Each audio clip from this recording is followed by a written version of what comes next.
Assalamualaikum warahmatullahi wabarakatuh. Perkenalkan, saya Frida Saimah dengan akhiran NIM 440 dari mata kuliah perpajakan kelas LPE KK. Baik, jadi beberapa hari yang lalu itu saya bertemu dengan salah satu pemilik usaha bisnis di mana ia bercerita bahwa ternyata setiap akhir bulan itu mereka memiliki kegelisahan. Dan ternyata uniknya kegelisahan itu tuh bukan dikarenakan merugi dalam bisnisnya, tapi dikarenakan bagaimana cara mereka itu yang belum bisa menghitung pajak secara tepat. Dan di saat yang bersamaan juga mereka itu melihat perusahaan-perusahaan besar yang sudah berkembang itu bisa merencanakan dan juga bisa mengatur pembayaran pajak mereka tuh dengan rapi, bahkan strategis. Nah, dari situ saya sadar bahwa ternyata banyak pemilik bisnis yang kecil itu tuh mau tetap untuk jujur, taat, dan juga membayar pajak dengan benar, tapi mereka itu belum mengerti cara merencanakannya agar tetap bisa taat pada regulasi negara dan juga tetap beretika seperti itu. Nah, masalahnya di sini dunia perpajakan itu kan bukan hanya terkait membayar dan juga melaporkan saja. Banyak juga peraturan-peraturan pajak tuh yang akhirnya bisa berubah sewaktu-waktu.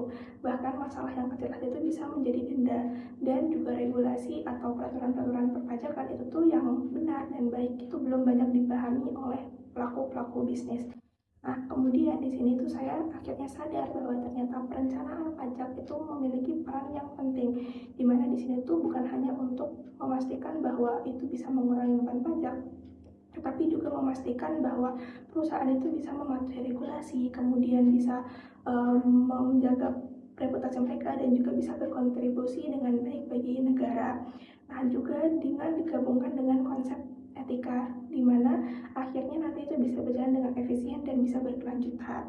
Nah, dari sini akhirnya beberapa menit ke depan saya akan membacakan atau menunjukkan terkait bagaimana perencanaan pajak itu bekerja, mulai dari prinsip dasar, strategi, dan juga bagaimana cara mengimplementasikannya.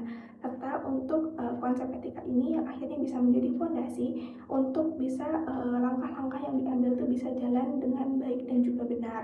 Nah, di sini bayangkan saja teman-teman, jika setiap bisnis atau setiap perusahaan dari yang kecil maupun yang besar itu bisa menggunakan atau melaporkan pajak dengan baik, mengelola pajaknya dengan baik.